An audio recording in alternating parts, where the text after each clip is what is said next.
Magandang araw mga bata! Ako nga po pala si Ate Jeline. Ate Jeline ang pangalan ko. Sino nga ulit ako? Very good! Ngayong araw, pwede ko bang hingin ng iyong atensyon upang makinig sa kwento natin ngayong araw? Salamat! Pero bago tayo magsisimulat, magtatanong muna ako kung sino dito ang maraming kaibigan. Very good!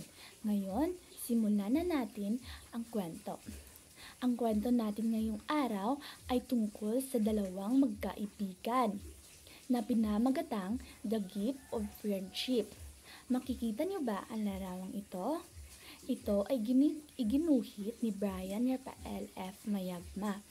Ngayon, halina't makinig at umpisahan natin ang ating kwento. Isang araw, sa isang maliit at maginhawang paaralan na nakatago sa mga berdeng burol, may dalawang magkaibigan na nagngangalang Alex at Ben.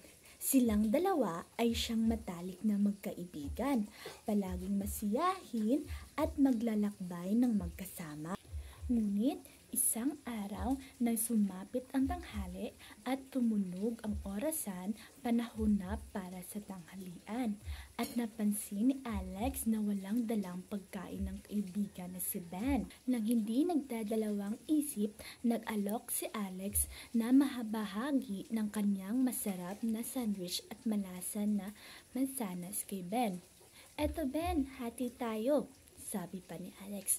Dahil dito, sumigla ang mga mata ni Ben at nagpapasalamat habang siya'y masayang kumakain ng kanilang pagkain. Nabukasan, nakita ulit ni Alex na wala pa ring dalang pagkain ng kanyang kaibigan na si Ben. Dahil dito, binigyan niya muli ang pagkain ang kaibigan ng walang pag-alinlangan.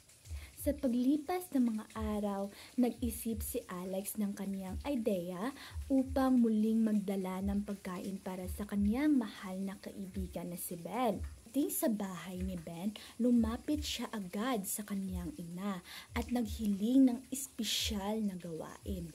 "Inay," anya, "maaari mo bang dagdagan ang pagkain na iyong ihahanda para sa aking tanghalian? Gusto ko kasing ibahagi ito sa aking kaibigan na si Ben." Ngumiti ang kanyang mahal na ina at pumayag, na napabilib sa kabaitan ng kanyang anak. Kinabukasan, may pagmamalaking dala na kanyang baon si Alex. "Ito Ben, bigay ko sa'yo at sabay tayong kakain ng pananghalian," sabi niya pa sa kaibigan.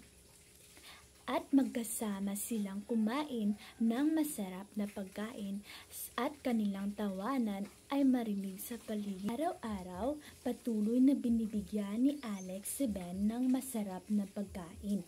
Ang kanilang samahan ay lalong tumitibay sa bawat pagkakataong magkasama silang kumakain.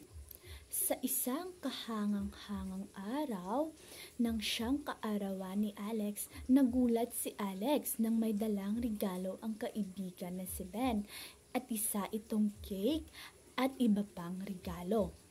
Masayang naluha ang mga mata ni Alex nang naunawaan niya ang sakripisyo na ginawa ng kanyang kaibigan sa isang buong linggo na hindi kumain upang makapag-ipon ng pera para sa espesyal na kaarawan na nito na sorpresa niya sa kaibigan.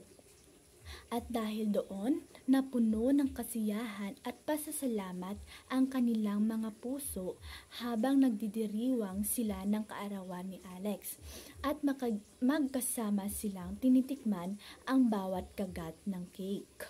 Sa paglubog ng araw, naunawaan nila na ang pagkakaibigan ay siyang pinakadakilang regalo sa lahat.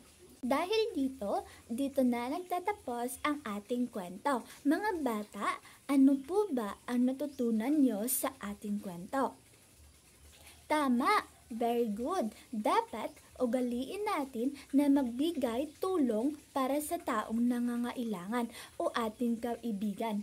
At sa huli, ang Bibigayan ay siyang dahilan upang mapagpatibay ang ugnayan natin sa bawat tao at dito makikita ang tunay na pagmamahal sa kapwa o sa kaibigan. Dito na lang po. Sana po kayo po ay may natutunan sa ating kwento. Sa muli, ako nga po pala si Ate Jeline. Hanggang sa muli nating pagkikita. Paalam!